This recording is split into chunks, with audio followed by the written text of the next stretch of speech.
లేవియాకాండము 4వ అధ్యాయము. మరియు యెహోవా మోషేకు ఇలాగ సెలవిచ్చెను, నీవు ఇశ్రాయేలీయులతో ఇట్లనము, యెహోవా ఆజ్ఞలన్నిటిలో దేని విషయమైనను ఎవరైనా పొరబాటున చేయరాని కార్యములు చేసి పాపి అయిన ఎడల ఎట్లనగా, ప్రజలు అపరాధులగునట్లు అభిషిక్తుడైన యాజకుడు పాపము చేసిన ఎడల తాను చేసిన పాపమునకై నిర్దోషమైన కోడెదూడను యెహోవాకు పాపపరిహార్థ బలిగా అర్పింపవలెను. అతడు ప్రత్యక్షపు గుడారం యొక్క ద్వారమునకు యెహోవా సన్నిధిని ఆ కోడెను తీసుకొని వచ్చి కోడె తల మీద చెయ్యుంచి యెహోవా సన్నిధిని కోడెను వధింపవలెను. అభిషిక్తుడైన యాజకుడు ఆ కోడెదూడ రక్తములో కొంచెము తీసి ప్రత్యక్షపు గుడారమునకు దానిని తేవలెను. ఆ యాజకుడు ఆ రక్తములో తన వ్రేళ్లు ముంచి పరిశుద్ధ మందిరం యొక్క అడ్డతెర ఎదుట ఆ రక్తములో కొంచెము 7 మారులు యెహోవా సన్నిధిని ప్రోక్షింపవలెను.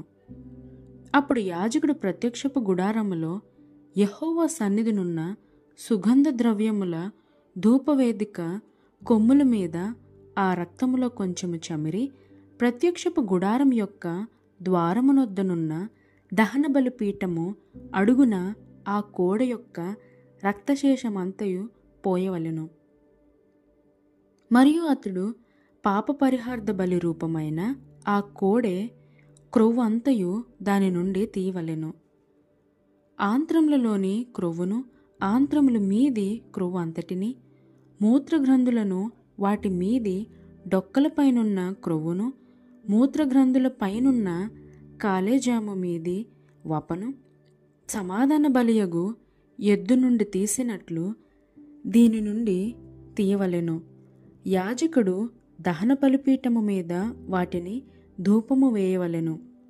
ఆ కోడె యొక్క శేషమంతయు అనగా దాని చర్మము, దాని మాంసమంతయు, దాని తల, దాని కాళ్ళు, దాని ఆంత్రములు, దాని పేడ పాలెము వెలుపల బూడిదను పారపోయి పవిత్ర స్థలమునకు తీసుకుని పోయి అగ్నిలో కట్టెల మీద కాల్చివేయవలెను. బూడిద పారిపోయి చోట దానిని కాల్చివేయవలెను. ఇశ్రాయేలుల సమాజమంతయు పొరబాటున ఏ తప్పిదము చేసి యెహోవా ఆజ్ఞలన్నిటిలో దేనినైనను మీరు చేయరాని పని చేసి అపరాధులైన ఎడల వారు ఆ ఆజ్ఞకు విరోధముగా చేసిన ఆ పాపము తమకు తెలియబడినప్పుడు సంఘము పాపపరిహార్థ బలిగా ఒక కోడెదూడను అర్పించి ప్రత్యక్షపు గుడారం యొక్క ద్వారమునకు దానిని తీసుకొని రావలెను.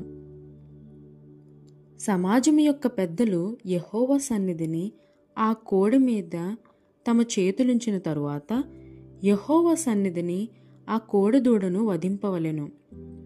అభిషక్తుడైన యాజకుడు ఆ కోడె యొక్క రక్తములో కొంచెము ప్రత్యక్షపు గుడారములోనికి తీసుకొని రావలెను. ఆ యాజకుడు ఆ రక్తములో తన వ్రేలు ముంచి అడ్డతెర వైపున యెహోవా సన్నిధిని 7 మారులు దాన్ని ప్రోక్షింపవలెను.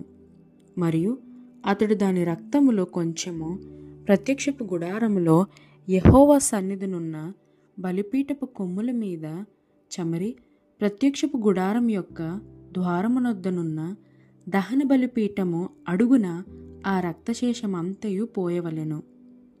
మరియు అతడు దాని క్రొవ్వు అంతయు తీసి బలిపీఠము మీద దహింపవలెను. అతడు పాప పరిహార్థ బలియగు కోడెను చేసినట్లు దీనిని చేయవలెను, అట్లే దీని చేయవలెను. యాజకుడు వారి నిమిత్తము ప్రాయశ్చిత్తము చేయగా వారికి క్షమాపణ కలుగును. ఆ కోడెను పాలెము వెలుపలికి మోసుకొని పోయి ఆ మొదటి కోడెను కాల్చినట్లు కాల్చవలెను. ఇది సంగమునకు పాప పరిహార్థ బలి.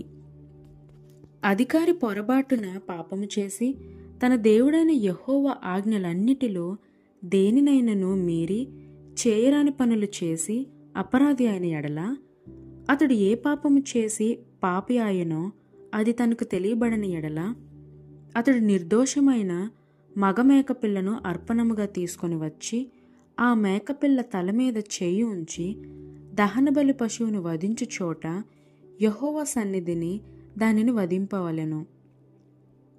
ఇది పాపపరిహార్థ బలి. యాజకుడు పాపపరిహార్థ బలి పశురక్తములో కొంచెము తన వ్రేలుతో తీసి దహన బలిపీఠము కొమ్ముల మీద చమిరి దాని రక్తశేషమును దహన బలిపీఠము అడుగున పోయవలెను. సమాధాన బలి పశువు యొక్క క్రొవ్వు వలె దీని క్రొవ్వు అంతయు బలిపీఠము మీద దహింపవలెను. అట్లు యాజకుడు అతని పాప విషయంలో అతని నిమిత్తము ప్రాయశ్చిత్తము చేయగా అతనికి క్షమాపణ కలుగును.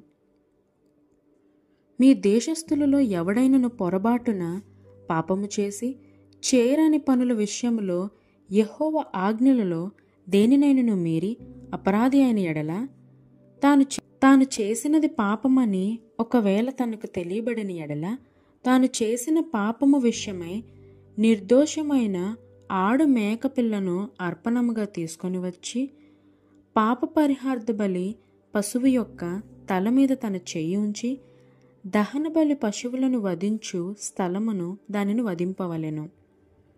యాజకుడు దాని రక్తంలో కొంచెము వ్రేలుతో తీసి దహన బలిపీఠపు కొమ్ముల మీద చమిరి దాని రక్తశేషమును ఆ పీఠము అడుగున పోయవలెను. మరియు సమాధాన బలిపశువు యొక్క క్రొవ్వును తీసినట్లే దీని క్రొవ్వంతటినీ తీయవలెను. యెహోవాకు ఇంపైన సువాసనగా యాజకుడు బలిపీఠము మీద దానిని దహింపవలెను. అట్లు యాజకుడు అతని నిమిత్తము ప్రాయశ్చిత్తము చేయగా అతనికి క్షమాపణ కలుగును. ఎవడైనను పాపపరిహార్థ బలిగా అర్పించుటకు గొర్రెను తీసుకొని వచ్చిన ఎడల నిర్దోషమైన దాన్ని తీసుకొని వచ్చి పాపపరిహార్థ బలియగు ఆ పశువు తల మీద చేయి ఉంచి దహన బలి పశువులను వధించు చోటను పాపపరిహార్థ బలియగు దానిని వధింపవలెను. యాజకుడు పాపపరిహార్థ బలియగు పశువు రక్తంలో కొంచెము తన వ్రేళ్లుతో తీసి దహన బలిపీఠపు కొమ్ముల మీద చమిరి ఆ పీఠం అడుగున ఆ రక్తశేషమంతయు పోయవలెను. మరియు సమాధాన బలిపశువు యొక్క క్రొవ్వును తీసినట్లు దీని క్రొవ్వంతయు తీయవలెను. యాజకుడు యెహోవాకు అర్పించు హోమముల రీతిగా బలిపీఠము మీద వాటిని ధూపము వేయవలెను. అతడు చేసిన పాపము విషయమై యాజకుడు అతని నిమిత్తము ప్రాయశ్చిత్తము చేయగా అతనికి క్షమాపణ కలుగును.